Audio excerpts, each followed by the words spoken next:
if I had to sit down and like rank top down best wardens in this game, I think Scarlet is the best. A good Scarlet is almost impossible to counter. Actually, I think if there was like S tier, A tier, B tier, Scarlet may be the only thing in that S tier category. Her ultimate is crazy. Her ult is rolling blades. When you kill a player with your dagger, it resets your cooldowns. Now, I know that sounds like, okay, what does that do? Reset your cooldowns for your neutral game abilities? No, for your ultimates. So essentially, at least my understanding, you can hang on to this ult for as long as you want, as long as you are getting kills.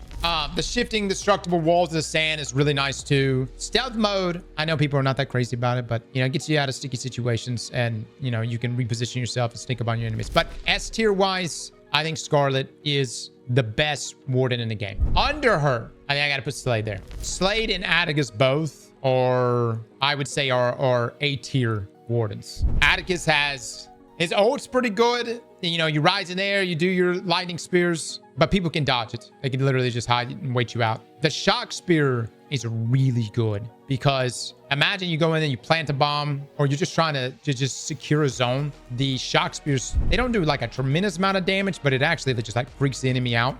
And so it's really good at locking down an area. And Slade's kind of the exact same way, except his is, he's got like right there, heat wave sends out a cascading wave of molten fire. It's a pretty long, I mean, it's got a lot of reach and it does the damage over time.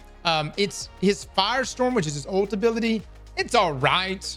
I mean, you can easily dodge it. You know, I actually feel like his heat wave is better. Like I get more use out of heat wave than out of firestorm. I feel like when I pop firestorm, unless I'm actually like trying to drive someone off of a point, a lot of times it could just be dodged. But heat wave is pretty immediate. Like you get someone that walks, or even in like a team that walks in front of you, you hit them all with heat wave and start shooting afterward, you can clean them up pretty good. It's really hard for me to say which one I prefer more, Attakus or Slade. They're both good. And honestly, it just really comes down to matchups there. You know, Attakus is really good if you got mobile enemies. Now, the passive ability to supercharge axe. Charge axe releases an electrical explosion that damages nearby resource nodes. When you're mining and you have like you perfectly mine something. When you hit a group of resources, it will not only insta shot that one resource, but then it will clear out all the surrounding resources. So I think Attakus is the best when it comes to resource accumulation. All right, the last character I'm gonna throw into, shit, dude. I'm gonna say I want to put either Mara or Condor in A tier. Condor is your wall hack character. Sends out an eagle in the sky. It does alert the enemy when it's about to scan, but you want to pair it with your team and yourself playing aggressively. So you don't just send out the bird and then wait for it to recon for you. You actually want to send it out. The enemy will be standing still because they're trying to avoid getting pinged, but that's your opportunity to close the gap and either kill them really quickly or at least get a position on them afterwards. The ultimate there, Soaring Guardian, launches 3 smoke clouds that reveal enemies within its wake. Pretty nice. The thing about Condor is that it's very dependent on your teammates being good. I mean, this is an ultimate that, yes, it helps you. It even the Q ability or your neutral game ability helps you, but it's very dependent on your enemies balling out based on the pings that you do. And you can also fuck up with Condor. There's a lot of people that actually pop their neutral game ability way too soon and then they get no pings. Mara is she gives you an overshield. She can create a spawn point. Ah, man, dude, if I had to like put one of these in A tier, I don't know, dude. I don't know. Y'all talk to me about this. Which one should go into A tier? Which one if you had to choose to be on your team every time? Condor easy.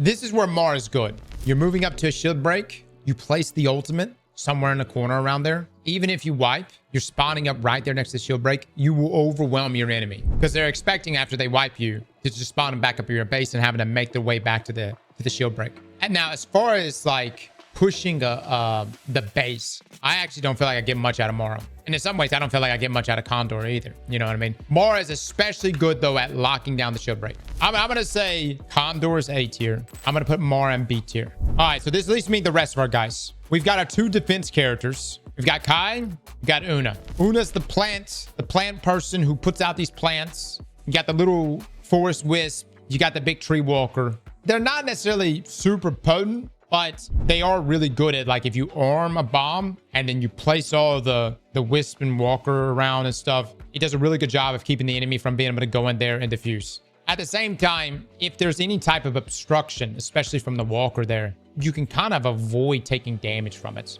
I am Groot. Essentially. Una is essentially Groot. Kai is like an even more defensive version than Una. He's able to put up an ice wall. He's a very good ultimate. His ultimate is where he turns into a frost giant. He has a shield that can block. If you're looking at like a character that can secure a zone or a bomb, I honestly don't think there's a better character than Kai for that. However, his ultimate takes a long time to get. Like, I think it's the longest out of all of these. It takes very, very long to get, and he's also very slow. I see so many people pop this ultimate out in the open, and then they immediately get shit on because everybody team fires him. You really want to use his ultimates to secure an objective. For slaying, it's just not meant for that. Its frozen repair wall thing is really nice. So you can constantly just keep repairing walls over and over. And I don't know if the walls have more health based on Kai's ability here. But if I had to choose which one of these I would use more of, I would take a good Kai over a good Una. Una's just more annoying, but avoidable. Even like the Wisp. More annoying, but avoidable.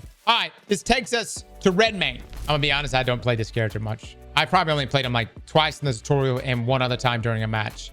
He smashes through breakable walls. He is able to like traverse pretty good, although it still is a bit awkward because even though you can like launch yourself in the air, if you don't angle yourself right, you don't have much manipulation of where you land. You kind of just go straight down. I don't really know how much damage his neutral game ability or even his ultimate ability does to other wardens. That's funny because he's the most Titan character. The thing is about breaking walls is that there's just so many other alternatives to breaking walls. So you know what I mean? Hammers, rockets, whatever else. For me, I just prefer a character that's got, you know, more damage in their departments, and I'll just find other ways to break walls. The way, okay, I'll play a little more Redmayne. What I will say is to counter Kai and his ability, I think Redmayne is probably pretty good for that. So, S-Tier, Scarlet, in a category of her own. I truly think she's the best. A-Tier, Slade, Attakus, and Condor. B-Tier, Mara, Una, and Kai. Preferably Kai over Una. C-Tier, I got Redmayne. That's my tier list, boys. That's my tier list.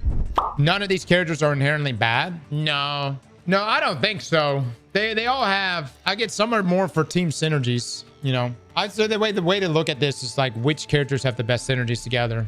And is there any broken combinations? Kind of reminds me like the finals in a way where you could like roll in. What was the meta in finals for a bit? Wasn't it like some people tried rolling in 3 heavies? Some people did two mediums, 1 heavy. I want to say in the some of the tourneys I saw, everyone would just rock mediums. So in this situation, it's like, what would be the meta? I mean, in some ways, Una, Kai, and Scarlet might actually be pretty fucking good.